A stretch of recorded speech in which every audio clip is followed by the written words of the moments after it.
彥祖分享動態，佢調侃自己好似個老坑咁，中意坐喺商場嘅長凳上邊，配圖睇上去亦都好悠閒。但係呢幾個月，佢並唔係乜嘢悠閒嘅老坑，甚至可以講係行程滿滿，好多估唔到嘅地方都出現咗吳彥祖嘅身影。3月開班教英語，開咖啡店；4月賣頭盔；5月搞街拍，仲搞起咗直播帶貨，身兼數職，忙到飛起。嗰種曾經被認為從容、優雅、有格調嘅氣質，逐漸被直播間嘅大貨星、滿屏暗光嘅視頻所沖淡。因為商業動作過於頻繁，以至於喺社交平台搜吳彥祖3個字，相關詞條係吳彥祖等錢使，吳彥祖最近手頭好緊嘅樣。一時之間，吳彥祖陷入資金鏈斷裂、破產疑雲，被指晚節不保。如今51歲嘅吳彥祖最近正忙於轉行做銷售。3月初，佢就推出咗吳彥祖帶你學口語課程，引發咗全網熱議。開播1個半鐘之後，2個人迫不及待傳嚟咗捷報。呢套課程賣出咗2.5萬至3萬套，最終呢場直播嘅戰績落咗1000萬元到2800萬元之間，收穫頗豐。同時，佢創立嘅咖啡品牌無所謂 Whatever 咖啡，亦都喺3月開始線下首店嘅試營業。品牌嘅 logo 亦都係吳彥祖親自設計，靈感來源於新警察故事裏邊嘅經典面具。情懷剎兜兜轉轉，終於俾本人玩上咗。忍唔到線下唔緊要，阿祖仲貼心開啟咗線上售賣渠道。低密欲數10年，歸來進軍教培，做上咗品牌主理人，只係吳彥祖跨界撈金嘅開始。佢接落嚟嘅操作可以講係跨界跨得相當之狠。4月3號，佢宣布咗奇行頭盔公司同佢設計公司合作。5月13號，吳彥祖現身上海安福路附近，以攝影師嘅身份問路人係咪可以街拍，因為戴住口罩同埋帽，佢未被認出嘅時候，仲俾人拒絕咗幾次。5月14號，吳彥祖現身上海閔行區婚姻登記中心門口，佢依然係戴住口罩同埋帽，以攝影師嘅身份主動幫啲新人拍照送上祝福。結束拍攝之後，佢都會摘咗個偽裝同埋新人合照。5月15號，吳彥祖發文宣布可以重返香港電影圈，晒出嘅相係電影《寒戰》相關嘅報道。同一日，佢仲現身上海浦西開匯路，變身成為飛髮鋪嘅洗頭師，幫顧客洗頭。真係有種吳彥祖最近喺上海拍裸辭體驗100種職業嘅感覺。另外一邊，嗰大貨上面嘅嘗試，好快就拓展到新嘅品類。5月25號，帶貨咗氣泡黃酒，或者阿祖嘅明星效應加持，呢間公司嘅股價8日之內上漲咗75%。明星投資、代言、直播帶貨並唔稀奇，賺快錢亦都無可厚非。而吳彥祖下海嘅爭議如此之大，一方面在於佢嘅演藝事業近期水花唔大，另一方面在於觀眾對佢嘅時光濾鏡實在太厚。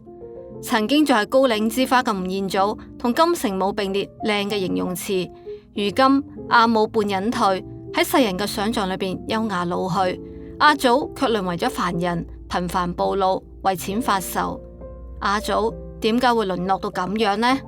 如果將呢啲行程拉長到半年、1年嚟睇，會發現一個微妙嘅轉變。吳彥祖個曝光方式開始變得唔再挑剔。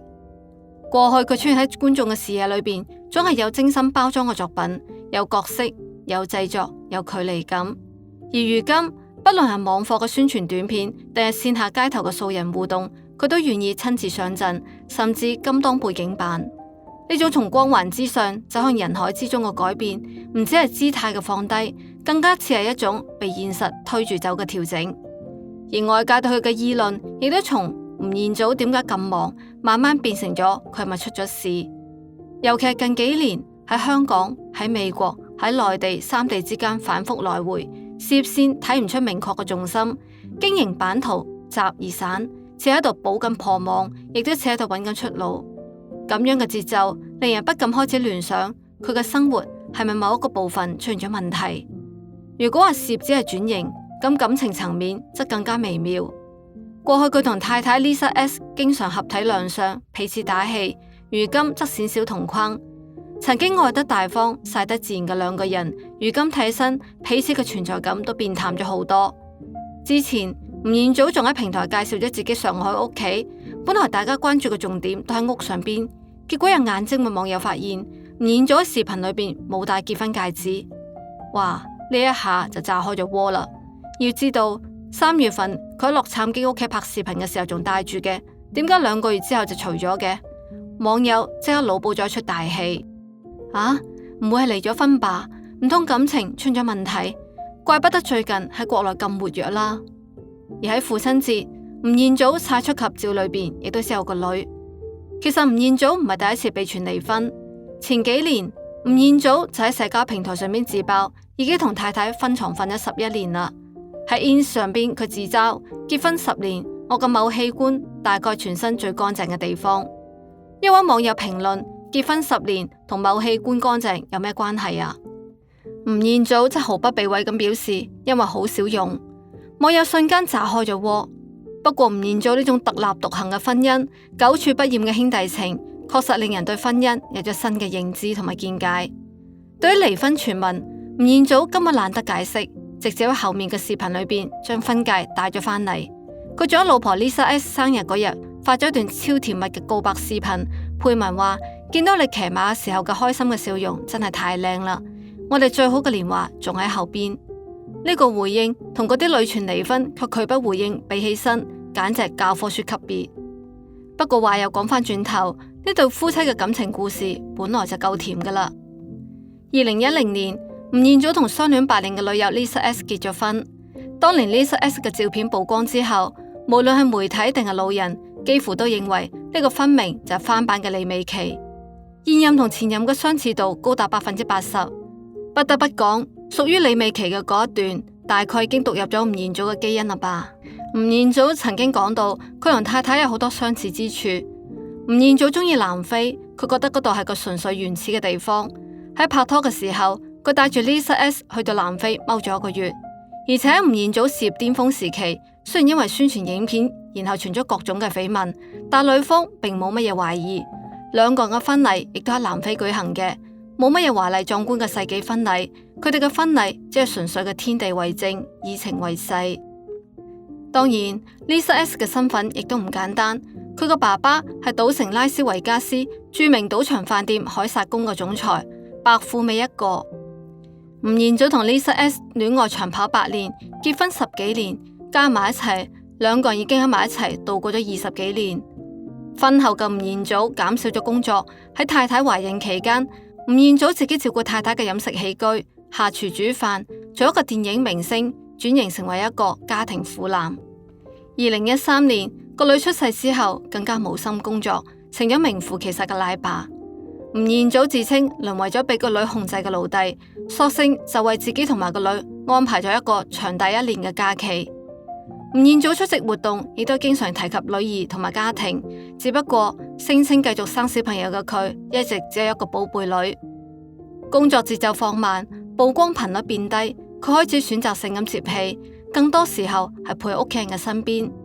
相比過去成個世界跑劇組嘅節奏，咁樣嘅轉變令人覺得佢似乎真係揾到咗自己嘅生活方式。亦正係咁樣嘅選擇，令佢喺近年顯得唔係咁似明星啦。當然啦，亦都有唔少人對吳彥祖呢種接地氣嘅生活方式持完全唔同嘅解讀。有人見到佢喺上海街頭閒逛，咖啡店親自招呼客人，甚至出現喺婚姻登記處幫人影相，再聯想到佢屋企裏邊裝修風格簡樸，不禁猜測呢個係咪生活出現咗問題啊？係咪破咗產？係咪連屋企都裝唔起啦？呢種講法講實話仲係幾好笑噶。講呢番話嘅人，大概真係唔了解吳氏家族嘅老底啦。吳彥祖嘅爺爺係上海灘赫赫有名嘅建築師，當年設計過嘅項目堪比而家嘅頂流設計總監。爸爸係美國名校畢業嘅工程師，妥妥個科技圈高資精英。媽媽係銀行高管，好早就打入咗華爾街。咁樣嘅出身放喺邊個階層都夠精英2個字打底啦。吳彥祖本人更加唔係淨係靠個面嚟食飯嘅演員。佢係俄勒岡大學建築系嘅高材生，主修建築設計，身手過硬，武術功底構造教練，英文流利，審美在線。呢幾年，無論係喺荷里活演魔獸咁樣嘅大製作，淨係返到亞洲拍動作片、文藝片，佢從來都唔係嗰種只能夠靠流量支撐嘅人。所以，如果我哋而家見到嘅吳彥祖唔係着住西裝拍廣告，開住超跑出席活動，而喺咖啡店裏邊磨緊豆，喺街上邊撳快門，喺直播間裏邊推銷黃酒，咁可能唔係掉價，更加唔係撐唔落去，而係佢選擇咗某種更加貼地氣嘅方式過生活。喺嗰個明星都想保持距離感，怕人睇穿真實嘅年代，佢選擇自己走落咗神壇，唔係演角色，而係扮演自己嘅人生。喺呢個乜嘢都被標籤化嘅時代，唔按劇本嚟生活本身就係一種自由。所以與其問阿祖何以至此，不如話阿祖終於活成咗自己。